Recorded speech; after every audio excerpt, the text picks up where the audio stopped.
Greetings and welcome to Union Street Hoops, a podcast dedicated to Valparaiso basketball and the Missouri Valley Conference. I am your host, Paul Oren. You can find me on Twitter at NWI Oren, and you can find Union Street Hoops on Spotify, SoundCloud, ApplePods, Google Pods, and the award-winning NWI.com.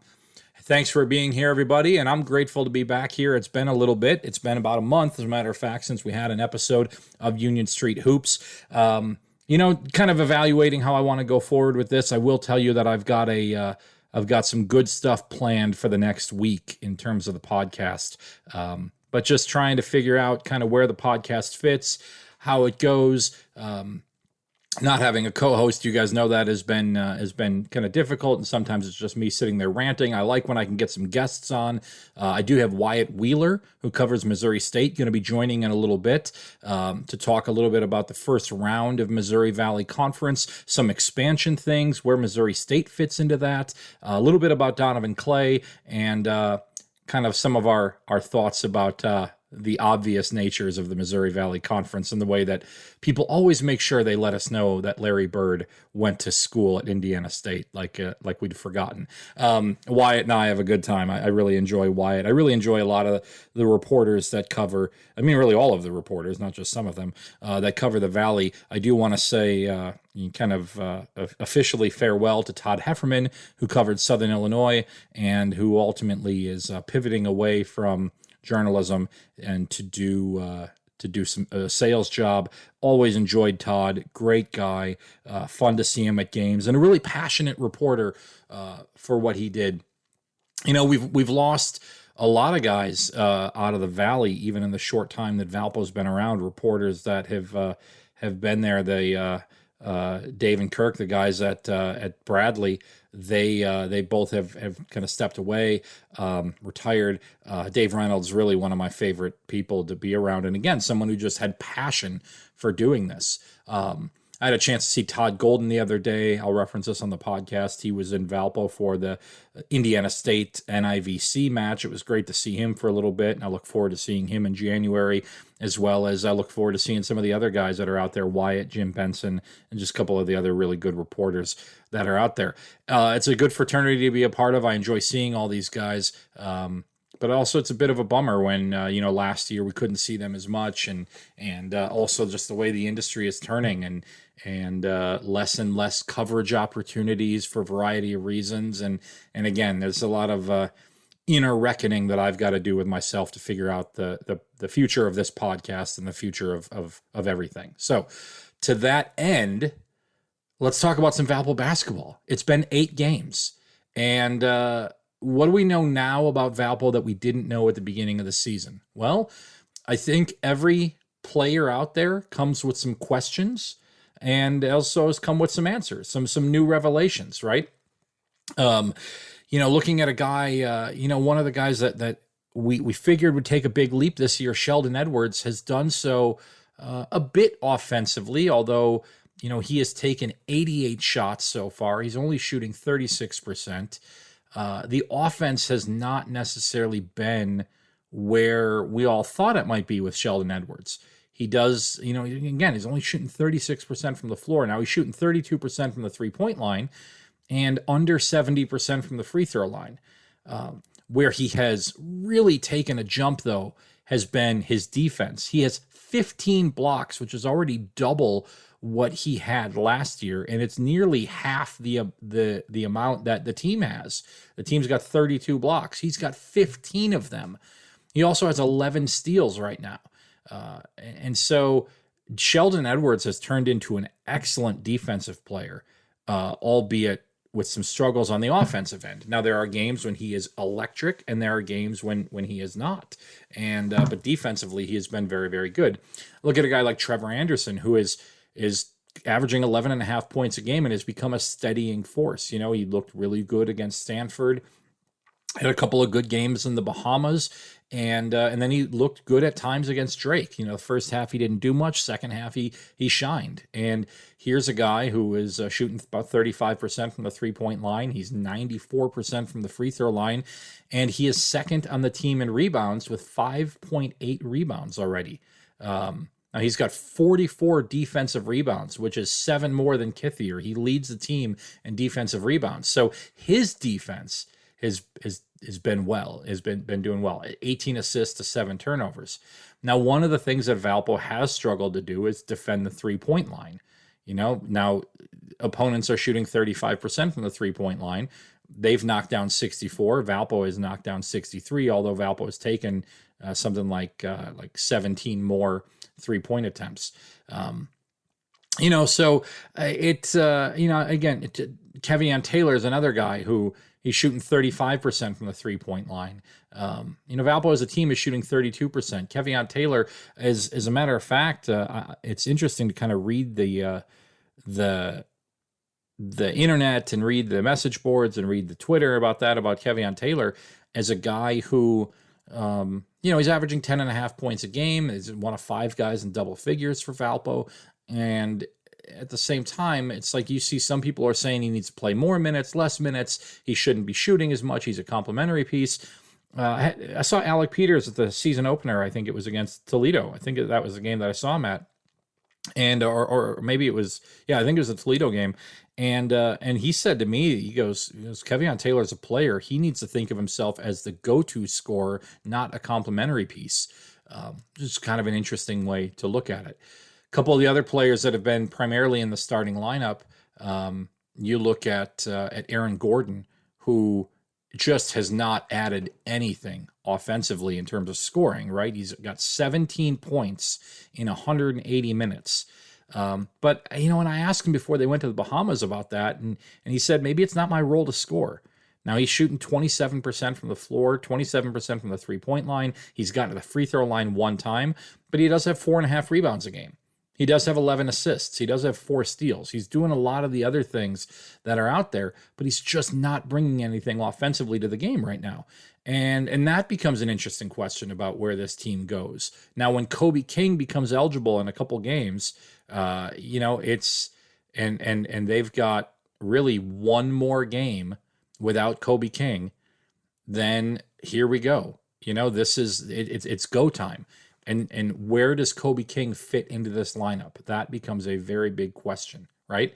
I think it'll be interesting to see what that's going to bring, what the future is going to bring for Kobe King, and what that'll mean for minutes-wise for Aaron Gordon. What will that mean for minutes-wise for Kevion Taylor? What will that mean for minutes-wise for Connor Barrett, Keandre Young, to bring in another player here?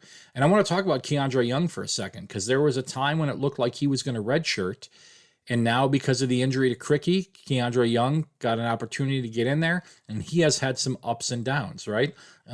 He's averaging under 10 minutes a game. He's got 29 points. You take out some of the stuff against Trinity Christian, but, Young does look like he's got flashes where he can make some good plays. And there are other times when Keandre Young and Trey Woodyard, the freshman, they look like the game is very fast out there for them. I think it'll be a process. And one of the interesting things about playing this Drake game early, and we'll talk with Wyatt about putting in the new early season conference game, is it really kind of forces you to shorten your rotation quicker and take a look at kind of how you're going to structure things out. In that game, Valpo didn't play that many guys. If you look at their minute breakdown, they really played 7 guys. And Connor Barrett played 3 minutes, came in with a 3 trillion. Keandre Young came in, missed a 3-pointer, had a foul. He came in late in the game, too. And then Trey Woodyard came in for a 1 trillion, played for 1 minute. And that was it. So they played 7 guys. Now you get Kobe King in there, now you're going to play 8 guys. But where's Connor Barrett, who has started a game this year? And here's a guy who, coming back off the injury, but he is, maybe it's rust, maybe whatever it might be. You put him out there against Trinity Christian, he went 1 of 7 from the 3-point line. He just tried to shoot himself out of it and just couldn't get there.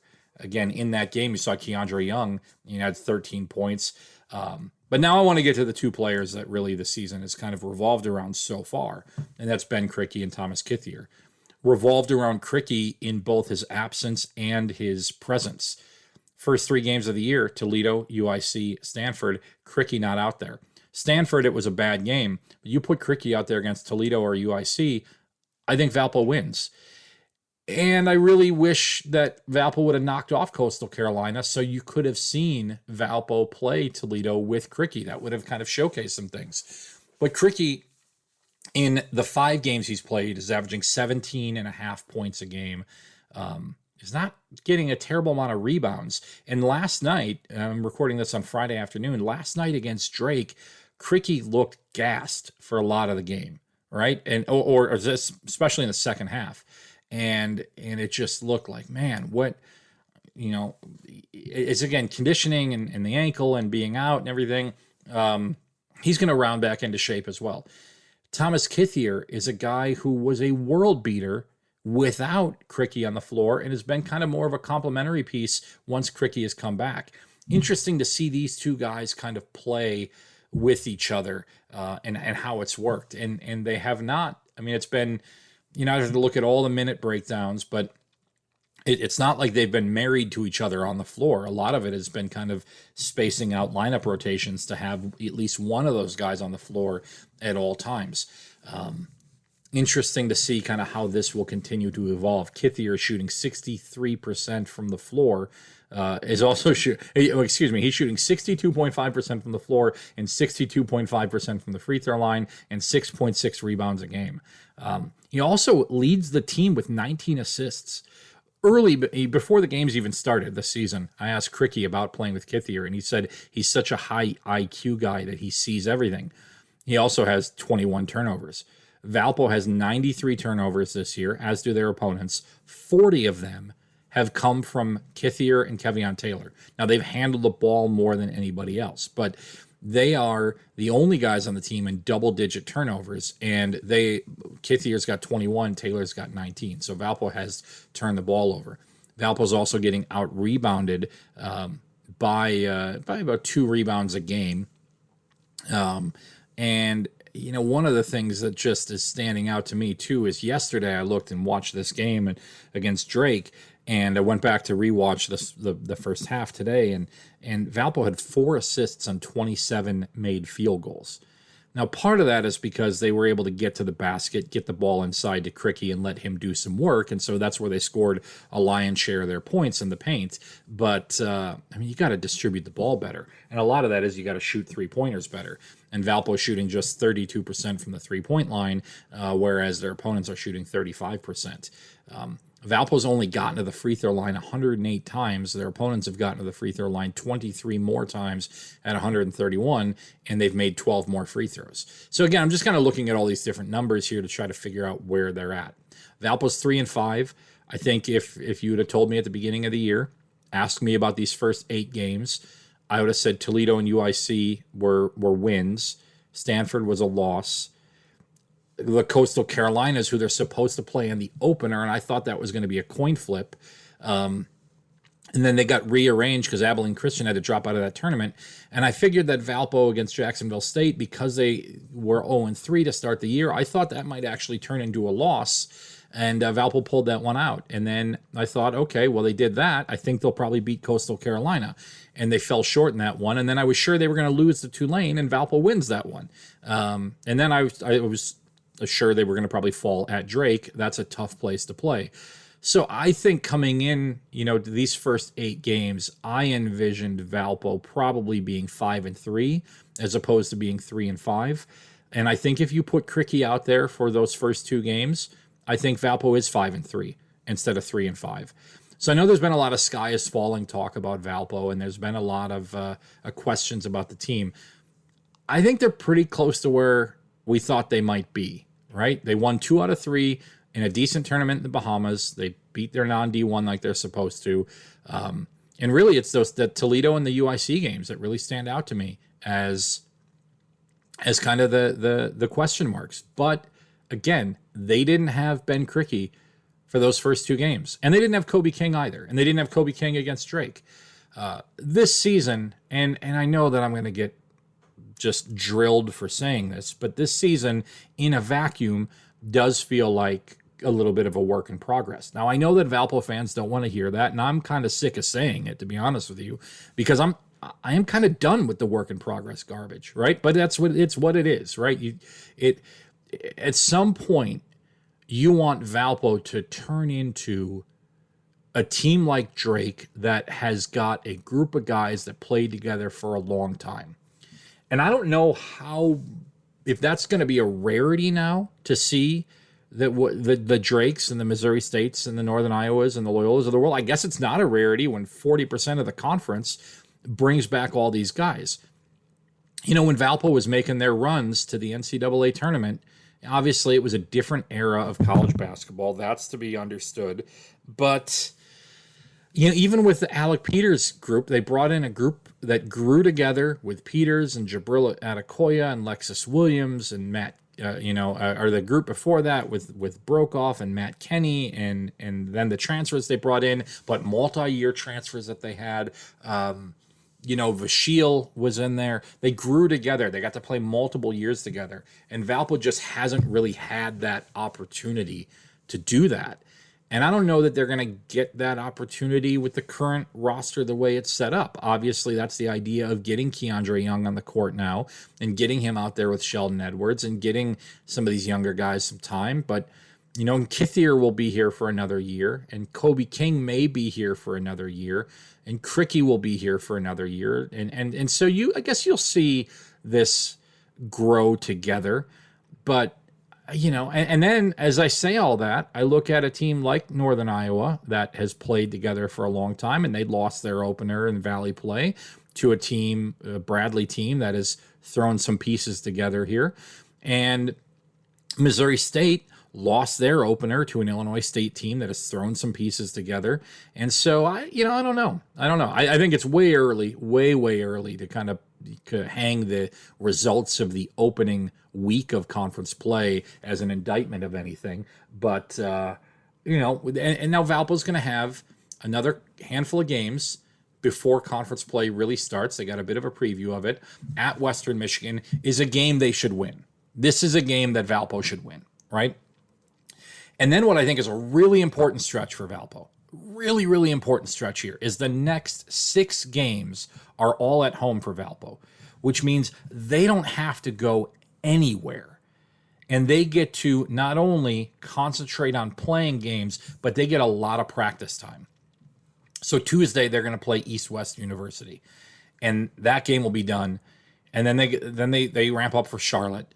And then they got final exams for a week, and then they come back. They get a 9-day break where they get to deal with finals, and then they got Eastern Michigan, a game that Valpo should win, and then they get William and Mary. That's a game that Valpo should win, and then they get Prairie View A&M at home, and that's a game that Valpo should win. So, the Western Michigan game on the road will be Valpo's 3rd true road game of the year. They're 0-2 in their first 2 at Stanford, at Drake. Valpo should beat a Western Michigan team that hasn't been very good this year. And then Valpo will East-West University, fine. They'll get Kobe King back for that, ease him into the lineup. And then the Charlotte game. Charlotte would be a tough game. And then you should beat Eastern Michigan. You should beat William & Mary. You should beat Prairie View A&M. Valpo, in theory, right, as you look at the next 6 games that they have, they got 6 remaining non-conference games. Valpo should, at worst, be 4-2, if not 5-1, and there's a possibility for Valpo to run the table here.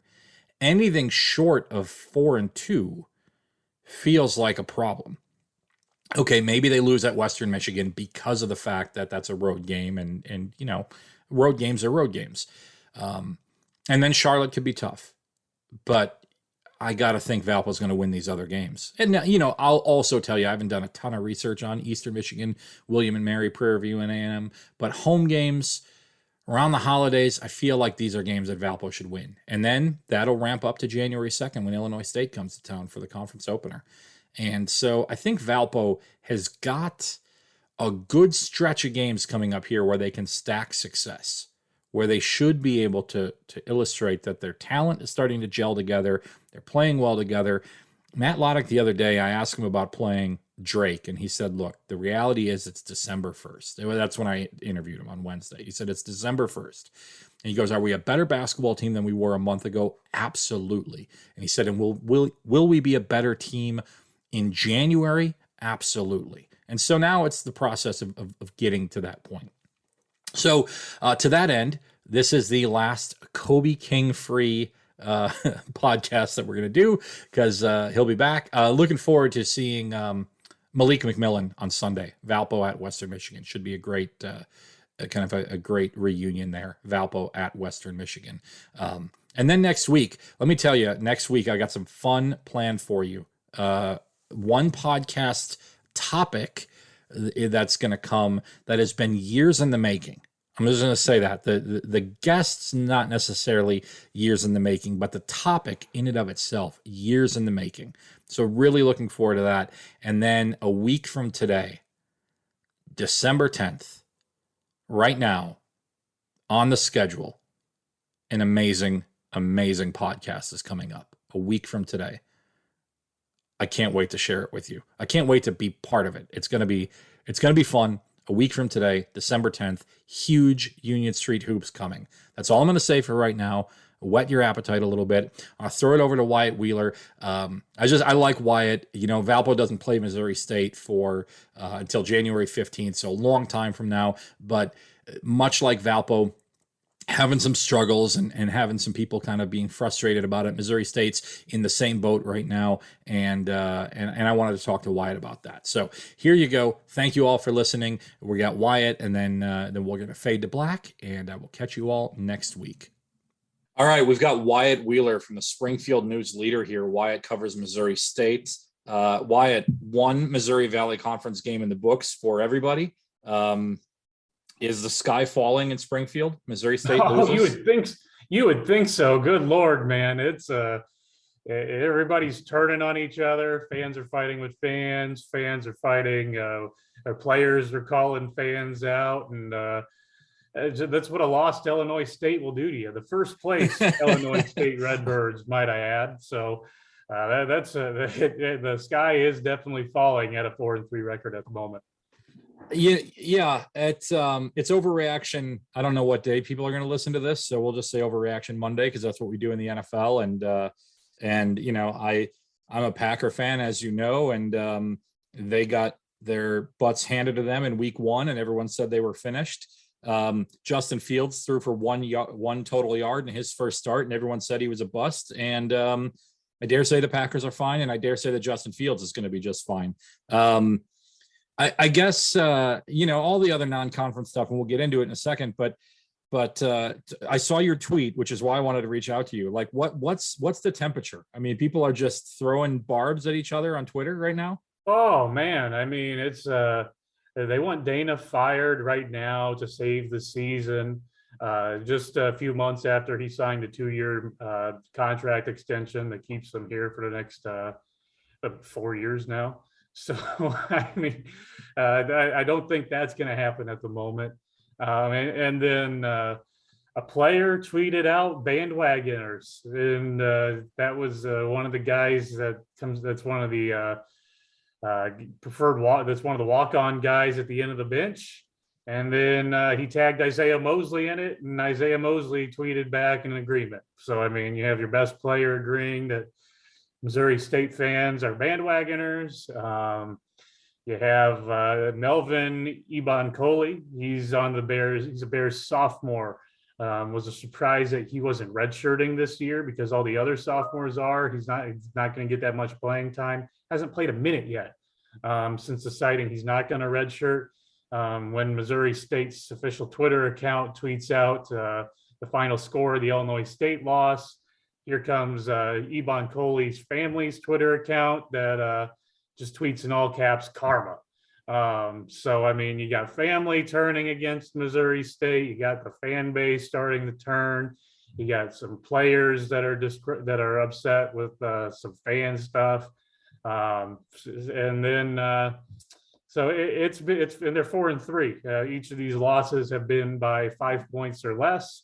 And if a few bounces go their way, they could be undefeated at this point. But those are 3 teams they probably should have beat in the first place. So that's it's getting weird in Springfield, and they play BYU coming up, and then they play South Dakota State, one of the better mid majors. They go to St. Mary's, You and they get Oral play. Roberts. You get Max. And you get Oral Roberts, Sweet 16 team with one of the best players in the country coming in. So it can go from bad right now to even worse when you start looking at the schedule in the weeks ahead. This December is going to be a tough month when Dana's coming off of November, where he said, I think this November got us ready to play this December.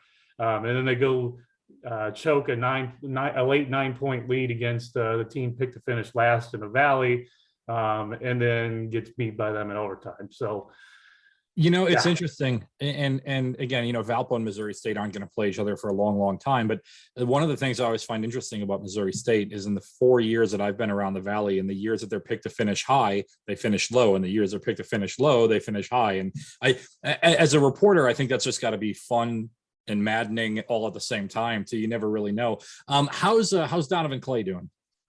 Donovan Clay, I mean, he's starting. He's a big defensive guy. He's not the highest scorer. I'd prefer not to see him shoot the ball from outside. He does that sometimes, but it's not as much. I think he's a good piece on this team. He's a good athletic guy. He's not the star player. You have Gage Prim and Isaiah Mosley. Donovan's not going to be the star player of that team, but he's a big-bodied, athletic guy that should be a pretty good defender. But I mean, they've been all out of sorts defensively this year. That's one of the things that's held the Bears back, despite them having despite, I mean, they had one of the more efficient offenses in the country and entering that Illinois State game the other day. But defensively, I mean, they gave up 99 points to a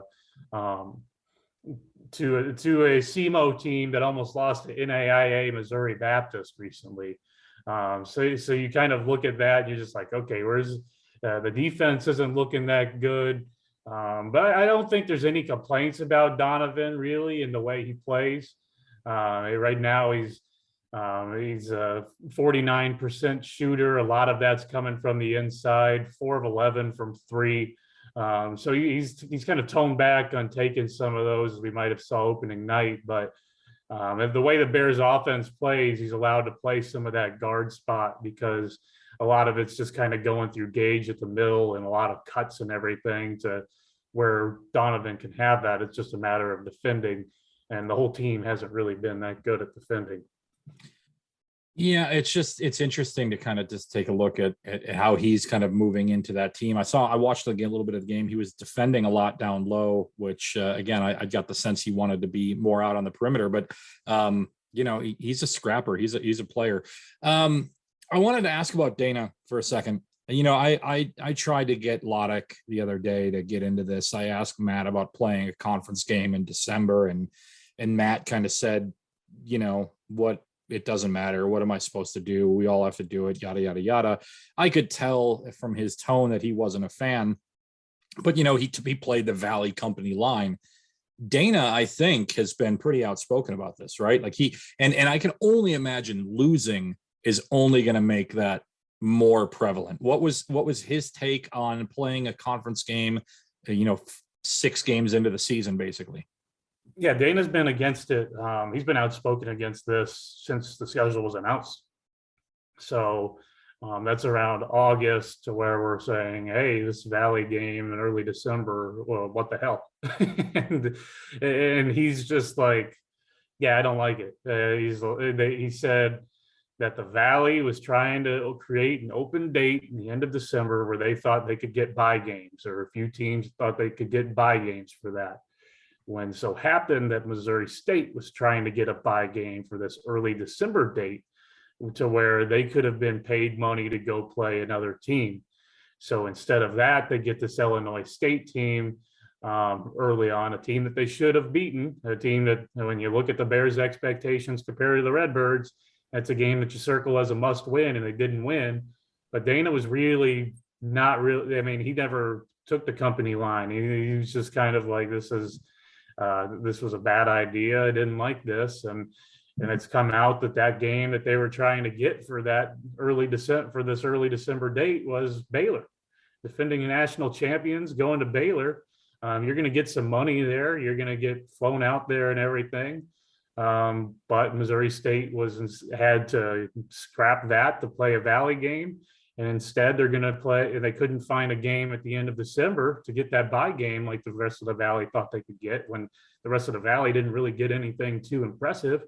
And then Missouri State's now playing Evangel. Evangel's the NAIA school here in town.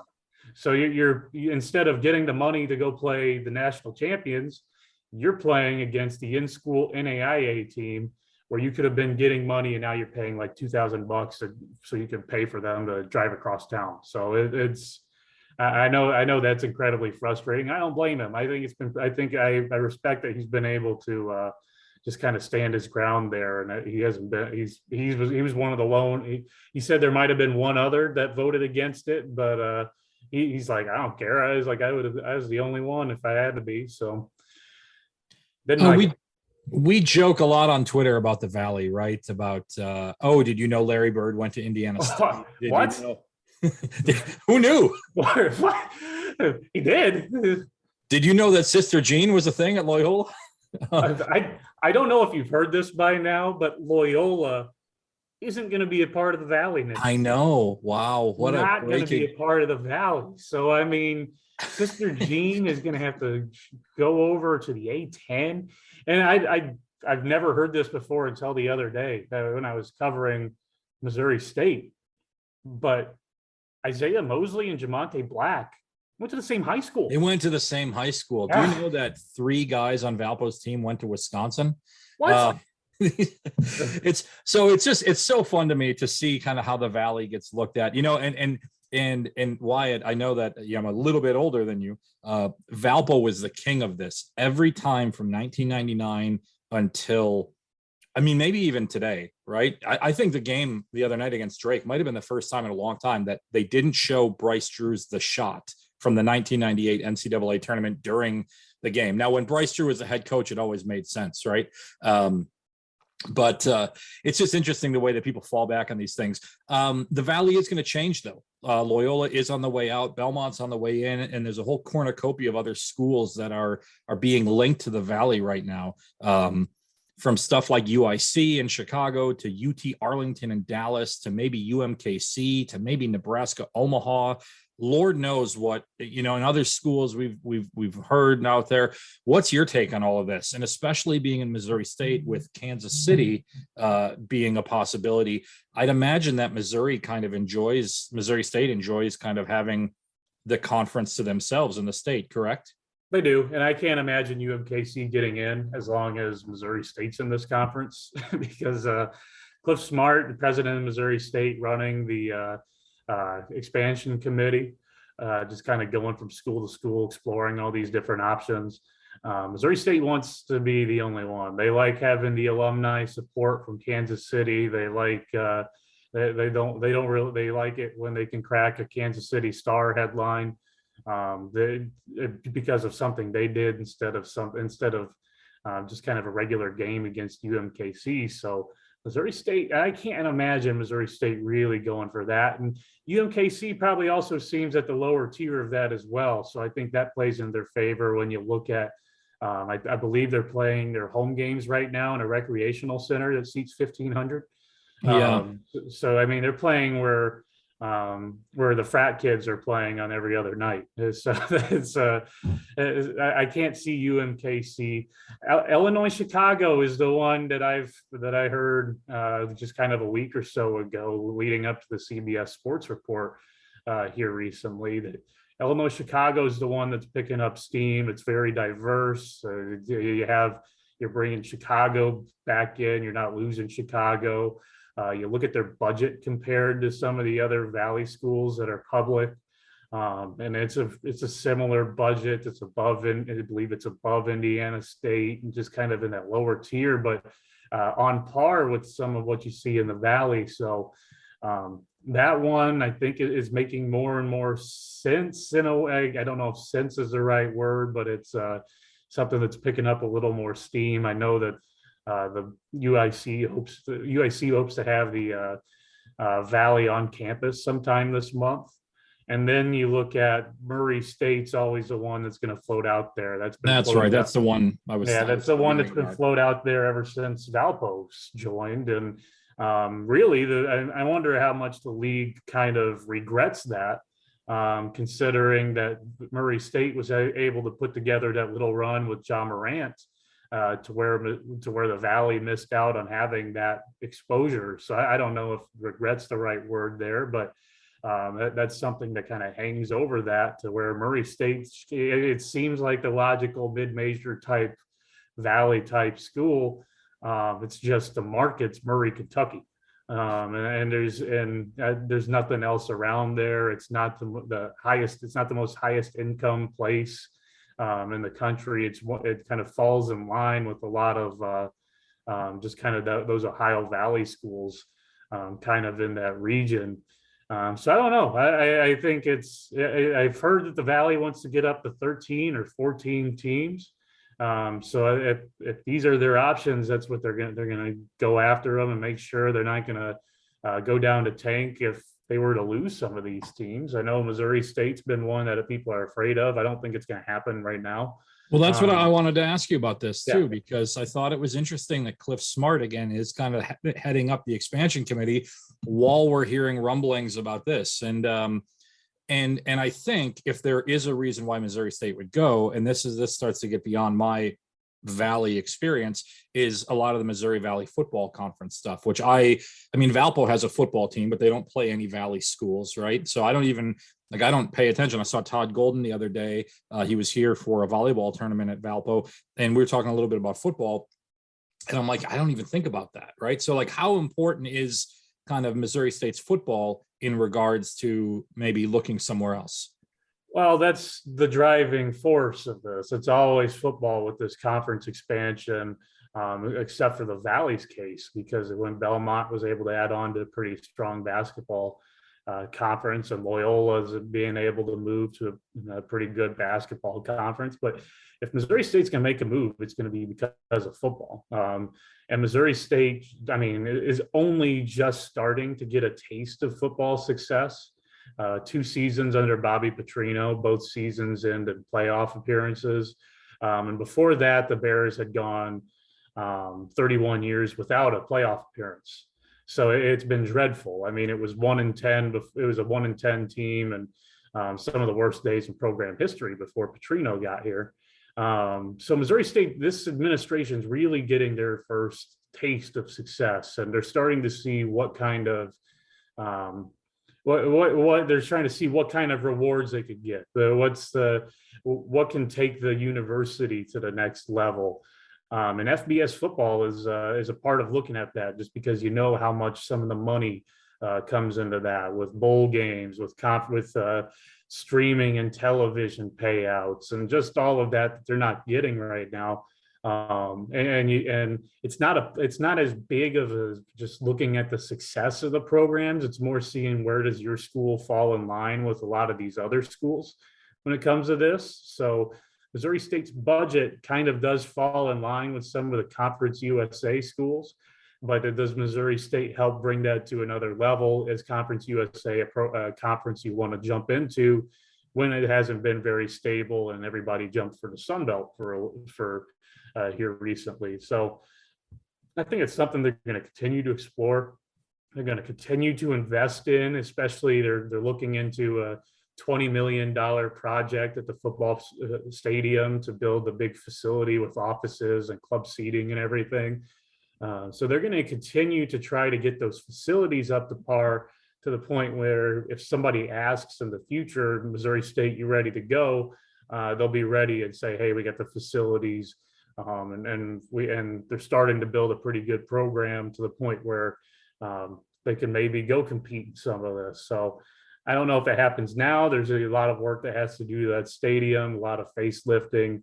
But I think that's it's something Missouri State's going to continue to look at. And I think it'd be wrong for them to not look at it, because you got to see what the money's out there and try to grow your university when it's the biggest school enrollment wise in this conference. So it makes sense when you look at it from just kind of a university standpoint. I want to shift back to basketball for a second, because you talk about biggest. I think one of the biggest opportunities for the Valley to get a marquee non-conference win comes up on Saturday. How rare is it for Missouri State to get a top 12 team in the country to come into the gym? They've never done it before on a non-league from a non-league. This will number 12 team in the country will be the highest ranked non-league team to ever come through JQH Arena. Of course, they had Wichita State and Creighton come through in years past. Wichita State's been as high as 6 coming through JQH. So this is, I mean, it's not even rare. It's never happened before. So I mean, they were able to land some like Arkansas back in the day when they were ranked like 15 and some other ways like that. But this never happened. So it's really exciting. I've heard that the crowd's gonna be pretty good even after that disappointing loss and with a pretty angry fan base right now. So that's good to see. It's just and BYU coming off a loss to Utah Valley the other night as well. So that's really surprising. But it's still going to be a 12 next to their name when they come through. So that can give you some hope. Missouri State will be without DeMarcus Sharp. He has a family issue. But then, and he's also dealing with some leg injury stuff. That's been kind of weird to start off his year. Something called hotspots that I'm really just trying to learn what that is in the leg. Can turn into a stress fracture if it's not taken care of right. So I want to get to something really serious here for a second. So Missouri State does a good job of hyping up their games. And this game is a blackout game, but it's also the NCAA trophy tour. Are you going to go get your picture taken with the NCAA trophy? You broke that news to me. No idea. No idea that was coming. Well, let me whet your appetite for a little bit more. The Oral Roberts game is going to be 80s Day. I can't wait to see what you wear for that. Oh, that'd be fun. Western Night against South Dakota State. The Ugly Sweater Night against Central Arkansas. But now in conference play, it gets real fun. Against Northern Iowa, it's Friends Night. Against Illinois State, it's the Office Night. What do we got against Valpo? Give me something good. Superhero game against Valpo. What superhero are you going to dress like on February 12th for the Valpo game in Springfield, Missouri? See, no, the thing is that they put these on here and nobody does them. Well, you have to set the tone, Wyatt. That's what nobody does them. So, I mean, that superhero night, I think Lumberjack night against Indiana State. I think for superhero game against Valpo, I think I'll go in a Donovan Clay jersey just to troll a little bit. I think you're going to have to. I think that's the right move there. Yeah, no, I think you're going to have to. If that's a Saturday, that feels like a game I can get to. I think I would. I mean, Peter Parker, I think is what you have to do, right? You know, tights and everything. Love to see that. Yeah. Oh, yeah. Well, I got to get my my Springfield Ozarks body in shape here. Yeah, man. Space Jam and Sneaker Night against Evansville. This is great. I love these. I wish they would hype them up more because these are good. I'm glad I broke you the news that. No, I mean NCAA Trophy Tour. I mean that's going to be a selfie tomorrow. Yeah, then 80s Day at Oral Roberts. I mean, hopefully Missouri State doesn't lose by 80 that day. So that's Well, I hope we see you in Valpo on January 15th because they serve alcohol at the Arc now. So there we go. Yeah.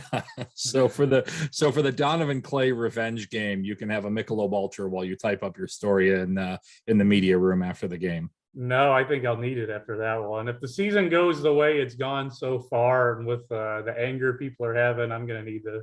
I might have to partake in some of that. Well, I'll see your Missouri State fan rage on Twitter and raise you Crusaders versus Beacons on my side of things. Oh, there we go. All right, Wyatt, thank you very much for joining. We'll look forward to seeing you here in a month or so when conference play gets back started. Thank you.